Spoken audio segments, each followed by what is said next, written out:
اتنے نہ کوئی غلطی ہوئی پہلا لکھیا ایک عالم نو جواب دیندیا تو آنا بھئی عید دی تکبیراں رفع دین ثابت ہے وہ ٹھیک آکھیا کہ کوئی ثابت نہیں، رسول پاک صلی اللہ علیہ وسلم سے کتے نہیں آیا آپ بنا یہ رفع دین کردے سی۔ یہ میں بھی کئی باری تمہیں دس چکا کہ عید دی تکبیر جڑا اسی رفع دین نال کرنے اللہ اکبر دے، یہ نہ رسول اللہ تو ثابت ہویا نہ کسی صحابی تو صحیح سند نہ ثابت ہویا۔ حضرت عمر رضی اللہ عنہ دے بھی انہوں نے اٹھائے سی نہیں، اور امام بہقی نے لکھا مگر ان سارے مندے کہ وہ دی سند ضعیف ہے، اور ابن عمر دا ذکر کرنے انہوں نے اٹھایا اونجی نہیں ربا تو نہیں، کسی کتاب تو نہیں ملیا کہ ابن عمر دا کتھے ذکر ہے، رسول کریم علیہ السلام نے نہیں اٹھائے۔ اس پارا یہ ٹھیک گل ہے، صرف اللہ اکبر کہیں دے جاؤ ہاتھ نہیں اٹھانا چاہیے،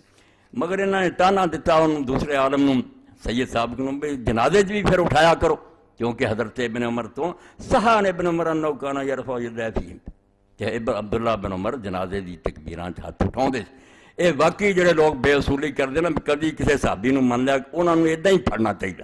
ہونا یہ چاہیے مگر حدیث نہیں ثابت، صحابہ تو ثابت میں جنازے دی تکبیران اٹھاؤنا، کیونکہ ابن عباس تو حضرت انس تو حضرت عبداللہ بن عمر تو ثابت ہے، اور یہ خلاف نہیں آیا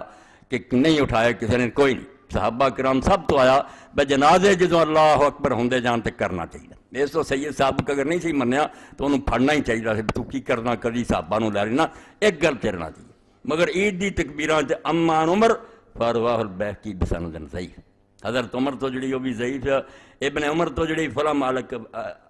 اکف علیہ الان تے امام مالک فرماؤں دے لم اسما فی شیئن، یہ عید دی تکبیران رفع دین میں نہیں کسی عالم تو سنیا نہ عیدی کو روایت لبی ہے۔ مسئلہ کی نکلیا کہ عید دی تکبیران صرف ہاتھ بنی رکھو، اللہ اکبر کہی جاؤ، اٹھونے نہیں، تے جنازہ پڑھو تے اٹھونے چاہیے، بالکل صحیح ہے، اور فقہ حنفی کی مشائخ بلخ جڑے انہوں نے قول موجود ہے بھی یہ گل ٹھیک، اٹھونے چاہیے، حق ہے کہ ساریاں تکبیران دے نال اٹھائے جائے۔